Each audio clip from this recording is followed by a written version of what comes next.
All right, today what we're looking at is some interactions of aggregate demand and aggregate supply, specifically sort of looking at one, what happens if the government doesn't do anything, how an economy should come back to long-run equilibrium, regardless of what happens, but then giving you an idea maybe of what might be the case when a government would do some action. So first, what you've got to find in this particular diagram is initial equilibrium, and that is at point E. So at point E, you have AD naught, and you have SRAS naught with long-run aggregate supply.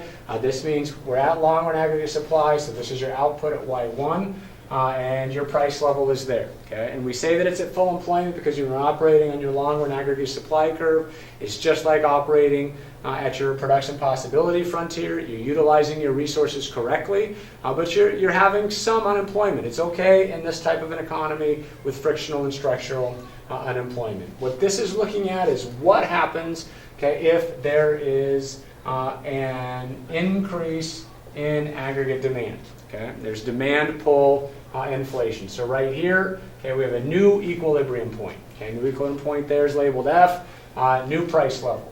Right? If that is the case, okay, what's going to eventually take place? Right? We will see in the short run, okay, because wages were sticky, wages were down here, right? Aggregate demand shifts up, so in the short run, all right, suppliers will supply more, but at a certain point, okay, as price level rises, this is now an inflationary gap from Y1 to Y2. Right? At a certain point, wages and input prices, commodity prices are going to increase. As that happens, you are going to see short-run aggregate supply shift back until point G. Okay? And at point G, then, we're back to long-run equilibrium. Okay? And yep, what happened is we'll see an overall increase, more than likely, in price level, which is one reason why we see supply-siders, monetarists, others argue you've got to do things to increase your long-run aggregate supply curve. And that's what happens theoretically in the long run. Okay, if the government doesn't do anything, demand pull inflation, wages will eventually rise, pushing short aggregate supply backwards. As I erase this, I'm going to get a different diagram placed there to see what will happen in the long run, okay, if there is a supply shock. If there is a negative, which way do we want to do this? If there's a negative demand shock in this place. We start at point E, SRAS 0, and AD 0 meeting at LRAS, so Y is at full employment. You can draw a line across here. This is your average price level, okay, for SRAS 0 and AD 0. There is a negative demand shock, okay. That's actually going to put us into a deflationary gap, a recessionary gap. We're now at point B, okay, new price level, new output.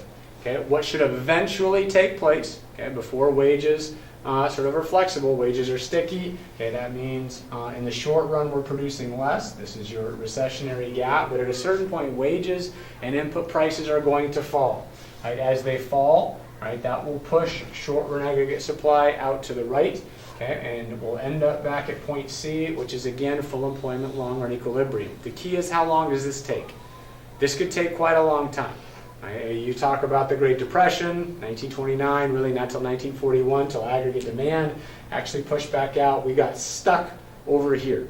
We were moving a little bit this way, but we essentially got stuck, okay, and we never made it quite back to full employment for a decade or so.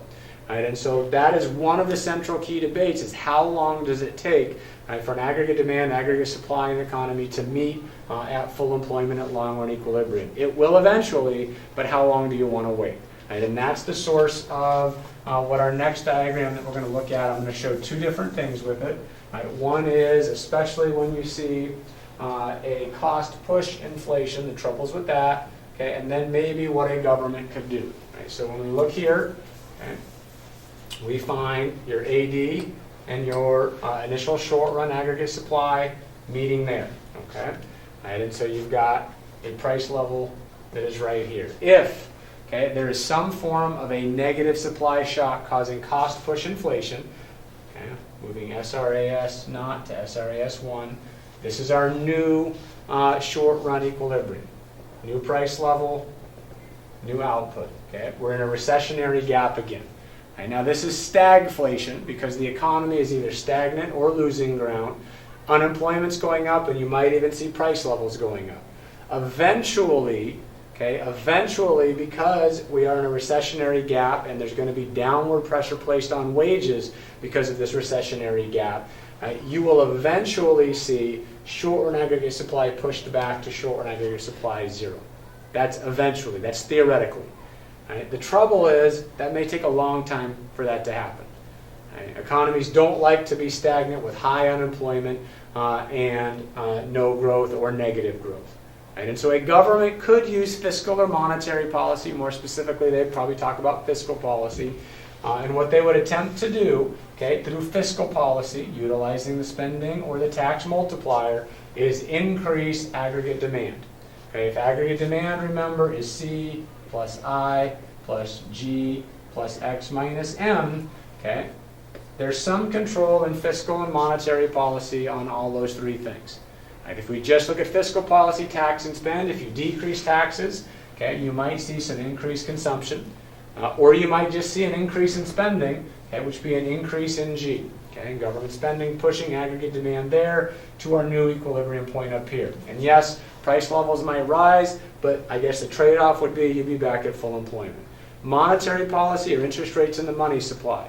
If you lowered interest rates and didn't do anything with fiscal policy, you would still see an increase in aggregate demand, because in this case, if you lowered interest rates, you would see investment going up. Those are called reflationary policies, trying to increase and get rid of a recession. Usually it's increasing aggregate demand. Right? There are possibly some things you could do with short run aggregate supply, but in the short run, either you wait it out, in which case it could take a long time, or you use your tools, so to speak, of fiscal or monetary policy. Once again, thank you very much for listening. I hope you keep your expectations low, but your opportunity cost high.